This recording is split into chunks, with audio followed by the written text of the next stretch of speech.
10, 9, 8, 7, 6, 5, 4, 3, 2, 1, 0। वृत्त की स्पर्श रेखा के बारे में कल हम लोगों ने अध्ययन किया था। प्रश्नावली 10.1 प्रमेय का अध्ययन कल हम लोगों ने कर लिया था। हमने जाना था कि एक वृत्त की जो स्पर्श रेखा होती है वो स्पर्श बिंदु से त्रिज्या पर लंब होती है। यह प्रमेय कल हम लोगों ने सिद्ध किया था प्रश्नावली 10.1 का। आज हम लोग उसी पर आधारित प्रश्नावली 10.1 हल करने वाले हैं। प्रश्नावली 10.1 में कुछ छोटे छोटे प्रश्न दिए गए हैं जो कि उसी प्रमेय पर आधारित है, तो उसका अध्ययन हम कर लेंगे। मैंने प्रश्न यहाँ पे लिख रखा है। प्रश्नावली 10.1 का पहला प्रश्न आप देखिए, तो कहते हैं कि एक वृत्त की कितनी स्पर्श रेखाएं हो सकती हैं। पहला प्रश्न आप देखेंगे तो पहला ही प्रश्न पूछ रहा है कि एक वृत्त की कुल मिला के कितनी स्पर्श रेखाएं हो सकती हैं। स्पर्श रेखा कौन सी होती है, कल हमने जाना था कि मान लिया जाए कोई वृत्त है और उस वृत्त पर किसी बाह्य बिंदु से एक रेखाखंड इस प्रकार से खींचा जाए जो वृत्त पर स्थित किसी एक बिंदु को टच करते हुए गुजर जाए। वृत्त की परिधि पर स्थित किसी बिंदु को टच करे तो फिर वो रेखाखंड जो होगा वो क्या कहलाएगा, वृत्त की स्पर्श रेखा कहलाएगा। अब कहता है कि एक वृत्त की कितनी स्पर्श रेखाएं हो सकती है, एक वृत्त में कितनी स्पर्श रेखाएं हो सकती हैं। मैं आपसे एक बहुत छोटा सा सवाल पूछता हूं, शायद आपको पता भी होगा कि एक वृत्त पर कुल कितने बिंदु स्थित होते हैं। एक वृत्त के ऊपर आप कितने बिंदु ले सकते हो। आप बोलोगे कि सर बहुत सारे बिंदु ले सकते हैं, मतलब यहां भी यहां भी यहां भी यहां भी बहुत सारे ले सकते हो। अगर आप बिंदु लेना चाहो तो जितने बिंदु आप ले सकते हो ना उतनी स्पर्श रेखाएं खींची जा सकती हैं। तो एक वृत्त जो होता है वो अनंत बिंदुओं का समूह होता है। अनंत बिंदु लिए जा सकते हैं एक वृत्त पर। तो अगर एक वृत्त पर अनंत बिंदु लिए जा सकते हैं तो अनंत स्पर्श रेखाएं भी खींची जा सकती हैं। तो साधारण सा इस प्रश्न का अपने पास में उत्तर बन जाता है। और उत्तर क्या होगा, प्रश्न है कि एक वृत्त की कुल कितनी स्पर्श रेखाएं हो सकती हैं, तो एक वृत्त की अनंत स्पर्श रेखाएं हो सकती हैं। इसका फाइनल उत्तर क्या हो जाएगा, अनंत रेखाएं हो सकती हैं। फिर रिक्त स्थानों की पूर्ति कीजिए कह रहा है। पहला प्रश्न दे रहा है कि किसी वृत्त की स्पर्श रेखा उसे डॉट डॉट बिंदु पर प्रतिच्छेद करती है। एक वृत्त की जो स्पर्श रेखा होती है वो उसे किस बिंदु पर प्रतिच्छेद करती है।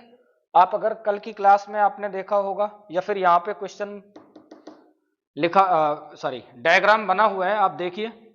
एक वृत्त की स्पर्श रेखा उसे किस बिंदु पे प्रतिच्छेद करती है, तो ये वाला पॉइंट क्या कहलाता है, मैंने क्या बताया था, वृत्त की परिधि पर स्थित किसी बिंदु जो वाय बिंदु को वाय बिंदु से मिला दिया जाता है ना, तो वही तो स्पर्श रेखा हो जाता है।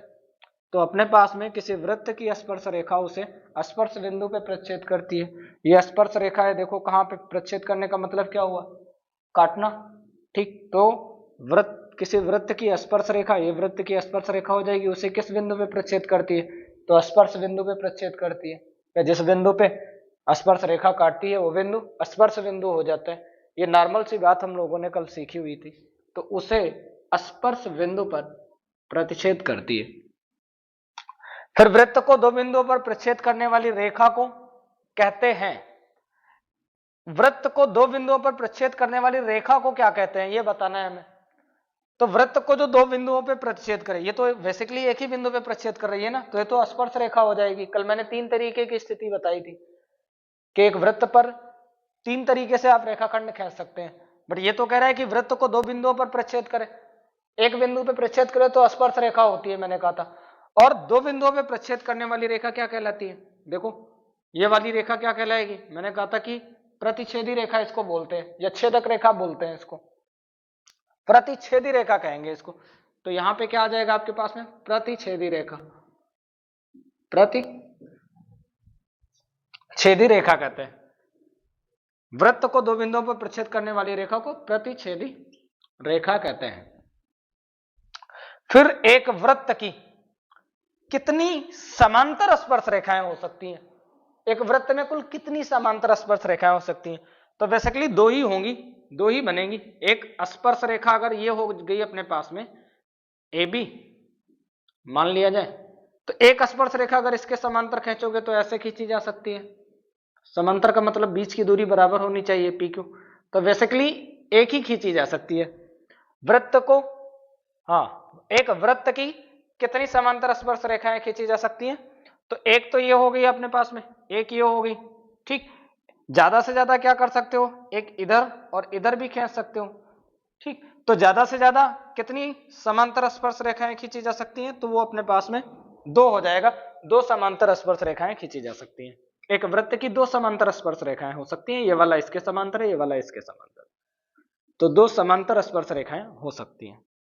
वृत्त तथा, चौथा क्वेश्चन देखिए, वृत्त तथा उसकी स्पर्श रेखा के उभयनिष्ठ बिंदु को, वृत्त तथा उसकी स्पर्श रेखा मतलब वृत्त पर अगर कोई बिंदु स्थित है, कोई ऐसा बिंदु है जो वृत्त पर भी स्थित है और स्पर्श रेखा पर भी स्थित है, देखो तो कौन सा बिंदु है यहां पे? अगर देखा जाए तो जो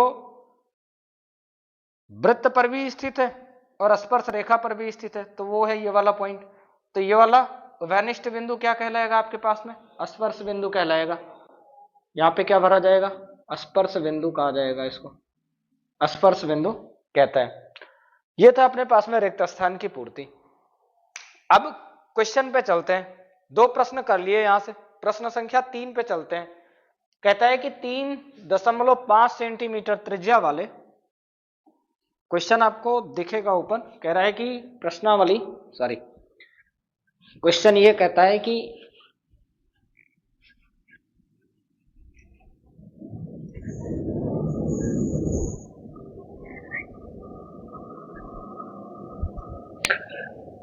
क्वेश्चन कहता है कि 5 सेंटीमीटर त्रिज्या वाले वृत्त के बिंदु P पर स्पर्श रेखा PQ केंद्र O से जाने वाली एक रेखा से बिंदु Q इस प्रकार मिलती है कि OQ बराबर 12 सेंटीमीटर। तो PQ की लंबाई पूछ रहा है। 5 सेंटीमीटर त्रिज्या वाला एक वृत्त है, एक वृत्त बना लेते हैं जिसकी त्रिज्या 5 सेंटीमीटर है। ये अपने पास में एक वृत्त हो जाता है। मान लिया जाए कि इसका केंद्र O है, दिया है आपको क्या? वृत्त की त्रिज्या दिया है आपको, वृत्त की त्रिज्या, वृत्त की त्रिज्या दी हुई है। कितना दिया हुआ है? 5 सेमी दिया हुआ है, 5 सेंटीमीटर। 5 सेंटीमीटर त्रिज्या वाले वृत्त के बिंदु P पर स्पर्श रेखा PQ, यहां पे कोई बिंदु P है, ठीक, और एक स्पर्श रेखा खींची गई है, वो है आपके पास में क्या? PQ है। मान लिया जाए पॉइंट P है जो वृत्त पर स्थित है और वो वाला पॉइंट Q है, तो PQ क्या हो जाएगा? स्पर्श रेखा हो जाएगी इस वृत्त की। तो वृत्त की PQ केंद्र O से जाने वाली एक रेखा से बिंदु Q इस प्रकार मिलती है। O और P को मिला देते हैं, O और P को मिला देते हैं, और ये जो O पॉइंट है वो Q पर इस प्रकार से मिलता है कि OQ बराबर 12 सेंटीमीटर। OQ बराबर, ये OQ की जो लंबाई है वो 12 सेंटीमीटर दी हुई है। त्रिज्या कितना दिया हुआ है आपको? 5 सेंटीमीटर दिया हुआ है। तो कहता है कि स्पर्श रेखा की लंबाई ज्ञात कीजिए। ये जो स्पर्श रेखाखंड है आपके पास में, अर्थात PQ, ये वाला PQ आपके पास में, P नीचे लिख देता हूं, PQ की लंबाई ज्ञात करनी है। तो हम जानते हैं एक बात, कल ही हम लोगों ने प्रमेय में पढ़ा है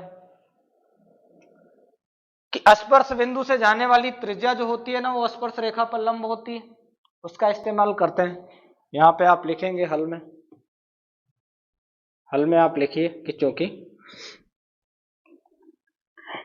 स्पर्श रेखा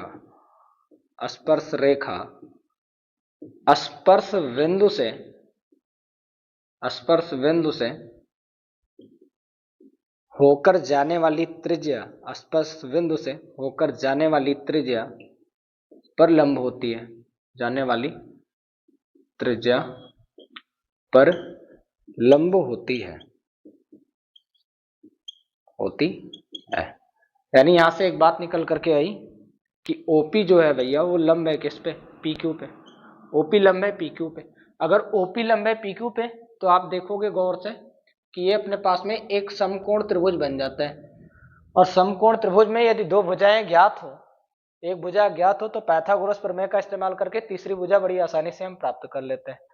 तो अपने पास में त्रिभुज OPQ में, त्रिभुज OPQ में पाइथागोरस प्रमेय का इस्तेमाल करेंगे। पाइथागोरस प्रमेय से, पाइथागोरस प्रमेय से हम क्या बात कहेंगे? पाइथागोरस प्रमेय लगाएंगे तो बड़ी भुजा का वर्ग अर्थात OQ का स्क्वायर बराबर आएगा किसके? PQ के स्क्वायर के, और प्लस में OP के स्क्वायर का। मान रख दीजिए, तो OQ की वैल्यू तो तुम्हारे पास में 12 दिया हुआ है, तो 12 का स्क्वायर बराबर में PQ की वैल्यू तुम्हें ज्ञात करनी है, PQ की लंबाई ज्ञात करनी है, और OP का स्क्वायर आपके पास में कितना? 5 का स्क्वायर। 12 का स्क्वायर अपने पास में 144 हो जाएगा, बराबर में PQ का स्क्वायर, और 5 का स्क्वायर आप करोगे तो आपके पास में 25 आ जाएगा। 25 इधर आएगा तो माइनस करेगा, तो PQ का स्क्वायर बराबर हो जाएगा 144 माइनस का 25। तो PQ का स्क्वायर क्या बन जाएगा? 144 में से आप 25 घटा दीजिए, तो 14 में से 5 जाएगा 9, और यहाँ पे बचेगा 13। 13 में से 2 घटा दोगे तो 14 में से 5 चला जाएगा तो 9 बचेगा, और 3 में से 2 चला जाएगा तो 1 बचेगा। 119 आ जाएगा। PQ का स्क्वायर बराबर में कितना आ जाता है? 119 आ जाता है। तो PQ बराबर तुम्हारे पास में, इधर से स्क्वायर हटाओगे, इधर आपके पास में रूट 119 बनेगा, और 119 किसी भी संख्या का वर्ग नहीं है, 119 पूर्ण घन संख्या नहीं है, तो इसलिए हम सिंपली सिर्फ इतना ही उत्तर लिख देंगे कि PQ बराबर है 119 के। ठीक, ये हो गया आपके पास में दूसरा प्रश्न। अब तीसरा प्रश्न देखते हैं।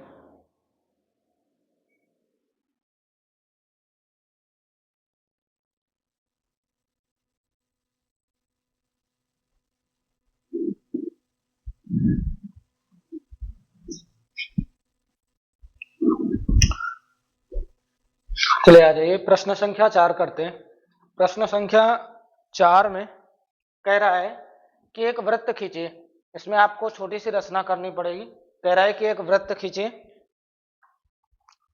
एक वृत्त खींचिए और एक दी गई रेखा के समांतर 2 ऐसी रेखाएं खींचनी है, समांतर 2 ऐसी रेखाएं खींचनी है कि उसमें से एक छेदक रेखा हो और एक स्पर्श रेखा हो। यह कह रहा है क्वेश्चन कि एक वृत्त खींचिए और एक दी गई रेखा के समांतर एक वृत्त खींचिए। तो चलिए एक वृत्त खींच दिया, जो कुछ भी हम करेंगे वो यहां पे लिखते रहेंगे हल में। कह रहा है कि एक वृत्त खींचिए, तो ठीक है, एक वृत्त खींच लिया। क्या खींचा? हमने लिया एक वृत्त, माना एक वृत्त, माना एक वृत्त, या यूं कह लीजिए माना गया। इस तरीके से लिखे कि एक वृत्त खींचा जिसका केंद्र O है, या केंद्र O वाला एक वृत्त खींचा जिसका केंद्र O है। अब आगे क्या कह रहे हैं? कह रहे हैं कि एक दी गई रेखा वृत्त के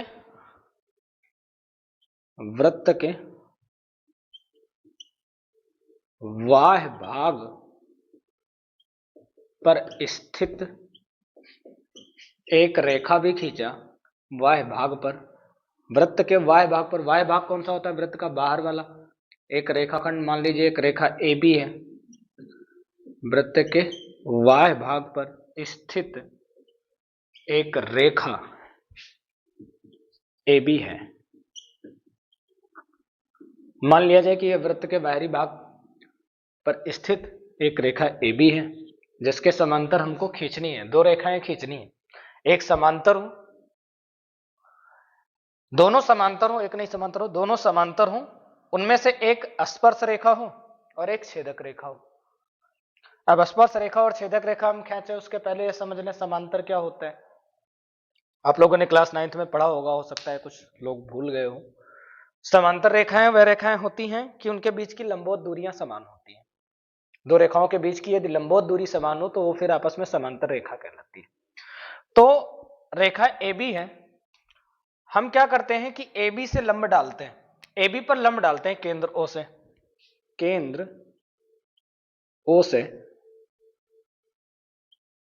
लंब, केंद्र O से लंब। मान लीजिए कि आपने OP खींच दिया AB पर, केंद्र O से AB पर लंब OP खींचा, ऐसा खींच दिया हमने, पर लंब OP खींचा, खींच दिया।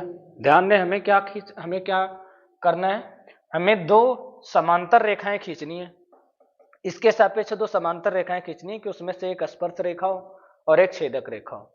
स्पर्श रेखा हम जानते हैं कि वृत्त के किसी एक बिंदु पे स्पर्श करे, ठीक, और छेदक रेखा वृत्त को दो भिन्न बिंदुओं पर प्रतिच्छेद करे।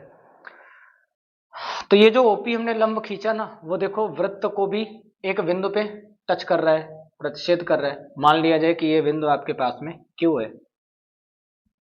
ठीक, ये बिंदु आपके पास में Q है। अब हम क्या करेंगे, बिंदु Q से एक रेखाखंड खींचेंगे। बिंदु, अगला चरण लिखिए कि बिंदु Q से एक रेखाखंड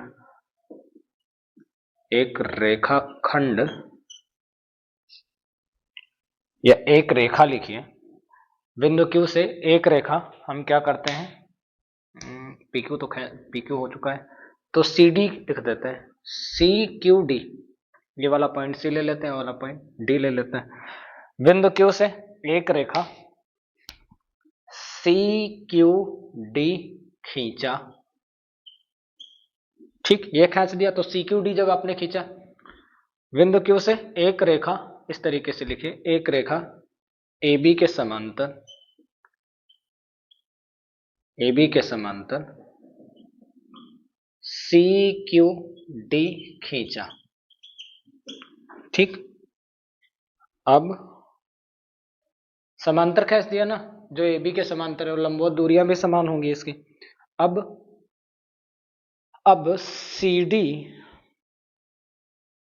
स्पर्श रेखा है, CD क्या हो जाएगी, स्पर्श रेखा है। स्पर्श रेखा के लिए नियम क्या है कि वृत्त पर स्थित किसी बिंदु को स्पर्श करती हुई निकल जाए, वृत्त पर स्थित किसी बिंदु को टच करती हुई निकल जाए, तो वो अपने पास में स्पर्श रेखा कहलाती है, ठीक है, हो गया। अब CD स्पर्श रेखा है, ठीक, पुनः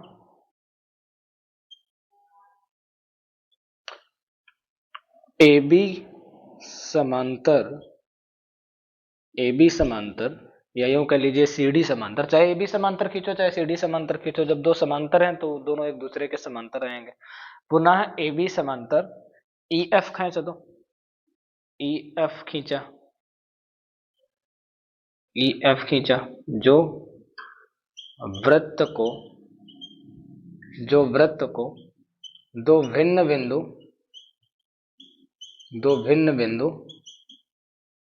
E और F पे प्रतिच्छेद कर रहे हैं, E और F पर। पुनः AB समांतर EF खींचा, जो वृत्त को दो भिन्न बिंदु E तथा F पर